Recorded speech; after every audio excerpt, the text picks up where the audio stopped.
नमस्कार, स्वागत है आपका। आज़ादी का इतिहास त्याग और संघर्ष की अमिट गाथा है। इसी विरासत को स्मरण करते हुए स्वर्गीय महेश बाबू स्मृति समिति और साइशा सोशल वेलफेयर फाउंडेशन के संयुक्त तत्वाधान में स्वतंत्रता संग्राम सेनानी बाबू महेश प्रसाद श्रीवास्तव जी की 34वीं पुण्यतिथि पर व्याख्यान माला का आयोजन किया गया। इस अवसर पर 2026 का महेश बाबू स्मृति सम्मान समाजवादी नेता सचिन तिवारी जी को प्रदान किया गया। कार्यक्रम के दौरान परिवारजनों से विशेष बातचीत में उनकी विरासत और विचारों को याद किया गया। देखिए ये विशेष रिपोर्ट। जो अपने व्यक्तित्व के अस्तित्व को भुला देता है, समाप्त कर देता है, अपनी पहचान को समाप्त कर देता है और देश की पहचान में समाहित हो जाता है, समर्पित हो जाता है, वही स्वतंत्रता संग्राम सेनानी होता है। आज इनके स्मृति है याद करते हुए उन्हें गर्व महसूस हो रहा है। हमारा 72 में मैं विधायक बना था और 72 में हमारी मुलाकात हुई थी। हम टिकट के लिए दिल्ली गया था, तब कांग्रेस कार्यालय में इसकी मुलाकात हुई और बाकी तो चर्चाएं होती रही, सब तरह की चर्चा होती है कि प्रयास करें, क्या करें, अपने स्थान पे है। लेकिन जो महत्वपूर्ण भाव और विचार मान से सीखे थे, उन्होंने यही कहा था कि आप युवा हैं, आगे आइए, आपको जैसे लोगों की देश को जरूरत है।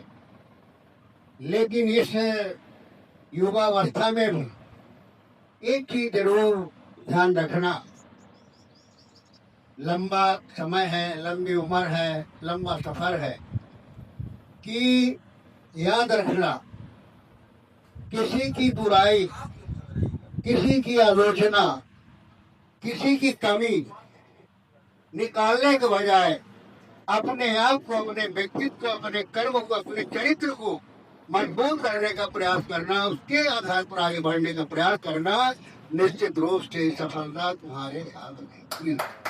ये बहुत बड़ी बात उन्होंने कहा था और सो हमारे जीवन में, हमारे दिल में घर है कि आज बाबू महेश प्रसाद श्रीवास्तव की जो 34वीं पुण्यतिथि है, उसमें वो श्रद्धांजलि हमारी यही है कि हम उनके बताए रास्ते पे अभी तक चले हैं और आगे भी चलेंगे।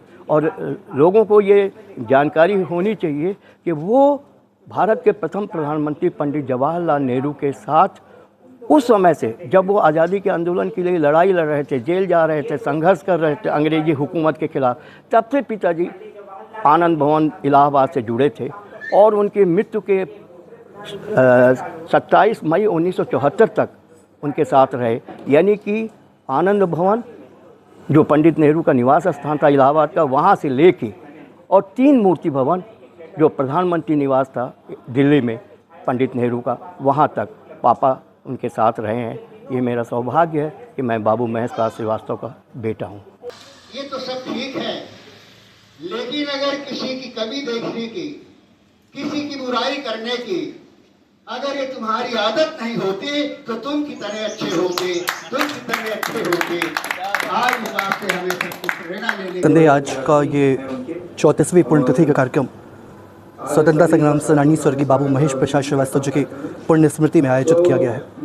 और ये कार्यक्रम इसलिए भी महत्वपूर्ण है कि आज के दौर में जब सत्ता और संपत्ति पे शिखर पर बैठे लोगों का यशोगान होता हो, उनका महिमा मंडित किया जाता हो, उस दौर में एक ऐसे स्वतंत्रता संग्राम सेनानी को याद किया जाना आवश्यक है जिन्होंने निस्वार्थ, बिना किसी आशा, अपेक्षा या महत्वाकांक्षा के निस्वार्थ भाव से जिन्होंने देश की सेवा की, देश की आज़ादी में जेल गए, यातनाएं सही, लाठियाँ खाई और तब ऐसे तपस्वियों के बलिदान के कारण हमारा देश आज़ाद हुआ। ये बात युवा पीढ़ी को बताना आवश्यक है। इसलिए भी आज हम सबको ये कार्यक्रम में शामिल, नई पीढ़ी को शामिल होना चाहिए।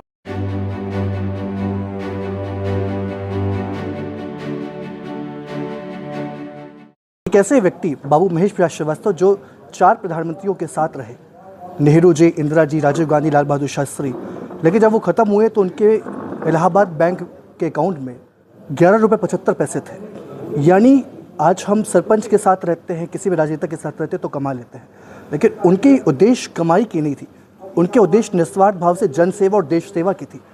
इसलिए आज वो प्रेरणा के स्रोत हैं। इसलिए आज उनकी ये इस पुण्यतिथि पर तमाम लोग आए हैं।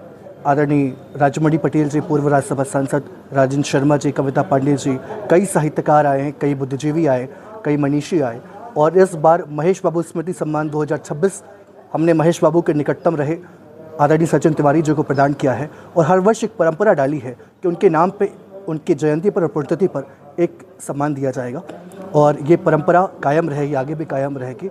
इलेक्ट्रॉनिक मीडिया और आपके चैनल के माध्यम से जो लोग भी देख रहे हैं, आप सबको ये बात बताना आवश्यक था कि बाबूजी महेश बाबू एक नितांत ईमानदार देशभक्त थे, राष्ट्रप्रेमी थे, नेहरू जी के सहयोगी रहे। इसलिए ऐसे जितने भी स्वतंत्रता संग्राम सेनानी हैं, देशभक्त हैं, उन सबको हमें सम्मान देने की आवश्यकता है और अगर हम उनके बताए मार्ग पर चलेंगे तो यही सच्ची श्रद्धांजलि होगी उनके लिए। 29 जुलाई को मैं 70 साल का पूरा हो जाऊंगा और ये मेरे लिए और विशेष गर्व की बात है कि मेरे 3 संतानें हुई, जिनमें बड़े साकेत श्रीवास्तव जो आकाशवाणी में भी हैं और प्रिज्म सीमेंट में भी हैं। दूसरी मेरी बिटिया शालिनी श्रीवास्तव जिसके विवाह हो गया है, और तीसरा सिद्धार्थ श्रीवास्तव जिसे हम प्यार से बट्टू कहते हैं और पूरे शहर समाज में वो जाना जाता है युवा शायर के रूप में, कवि के रूप में। हमारे तीनों संतान भी हमारे विचारों के अनुसार, या यूँ कहें कि अपने बब्बा के विचारों के अनुसार आज भी चल रहे हैं। और ये आप सबके लिए, दर्शकों के लिए सोचने की बात है, विशेष बात, कि 3 पीढ़ी लगातार एक ऐसे उद्देश्य को लेकर जो समाज को जोड़ने का काम करे, जो मानव में एकता की बात रखे, जो हर तरह के भेद और नफरत को दूर करने की बात करे, वो पीढ़ी बाबू महेश प्रसाद श्रीवास्तव से चल के सुभाष श्रीवास्तव से होके और साकेत, सिद्धार्थ और शालिनी श्रीवास्तव तक वो निरंतर चली आ रही हो गति। ये एक अपने आप में उदाहरण। और दूसरा उदाहरण ये कि विंध्य क्षेत्र में 2 ताम्रपत्र जिसकी मान्यता भारत सरकार और मध्य प्रदेश सरकार की है। एक भारत सरकार ने दिया ताम्रपत्र 1973 में 15 अगस्त को बाबू महेश प्रसाद श्रीवास्तव को स्वतंत्रता सेनानी के रूप में, और इंदिरा गांधी जी के द्वारा जो तत्कालीन प्रधानमंत्री थी, और दूसरा ताम्रपत्र मुझे यानी सुभाष श्रीवास्तव को लोकतंत्र सेनानी के रूप में 2008 में 2 अक्टूबर 2008 में लोकतंत्र सेनानी के रूप में ताम्रपत्र मिला। तो ये अपने आप में ऐतिहासिक विंध्य क्षेत्र के लिए है कि एक परिवार में 2 ताम्रपत्र, ये देश और प्रदेश की सेवा के प्रतीक। मैं 2 पंक्तियाँ किसी कवि के मैं समर्पित करना चाहूँगा जो शायद हो सकता है उन्होंने महेश बाबू जैसे राष्ट्रप्रेमियों के लिए ही समर्पित की हो, लिखी हो कि जहर पीकर दिखाएं वतन के लिए, हम अभी कर दिखाएं वतन के लिए। जहर पीकर दिखाएं वतन के लिए, हम अभी कर दिखाएं वतन के लिए, और हम वतन के लिए मरकर दिखाएंगे, आप जी कर दिखाएं वतन के लिए। आज की तारीख में नई पीढ़ी के लिए केवल ये कहना चाहता हूँ कि देश के जो शहीद हुए हैं आज़ादी के आंदोलन में, चाहे उसमें भगत सिंह रहे हों, चंद्रशेखर आज़ाद रहे हों, राम प्रसाद बिस्मिल रहे हों, खुदीराम बोस रहे हों, नेताजी सुभाष चंद्र बोस रहे हों, या चापेकर बंधु रहे हों, या डॉक्टर राम मनोहर लोहिया और जयप्रकाश नारायण गांधी जी और जवाहरलाल नेहरू, सरदार पटेल रहे हों, इन तमाम लोगों के जो सपने थे आज़ाद भारत कैसा होगा, उस सपने का भारत आज नहीं है। आज शहीदों के सपनों के साथ कुठाराघात हो रहा है सत्ता के द्वारा, संगठनों के द्वारा। हमारा केवल ये कहना है कि पहली बात तो ये कि हम समाज में इंसान को सिर्फ इंसान माने, जाति, धर्म, मज़हब, अगड़ा पिछड़ा, हिंदू, मुस्लिम, सिख, ईसाई, इससे ऊपर उठ के सोचें।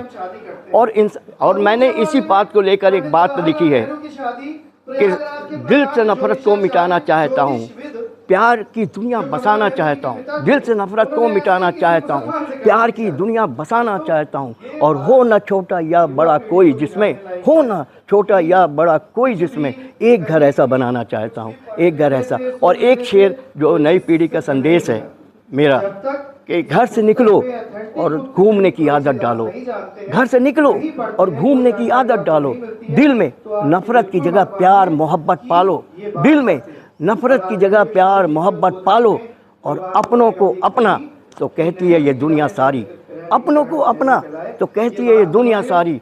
गैरों को भी अपना कहने की आदत डालो, गैरों को भी अपना कहने की आदत डालो।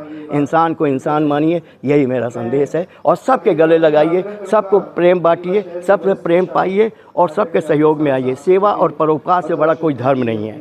जाति, मजहब, ये सब तात्कालिक हैं, असली चीज़ है इंसानियत। और ये समझूंगा कि पूरी हो गई बस बंदगी अपनी, किसी के काम आ जाएगी जिस दिन ज़िंदगी अपनी।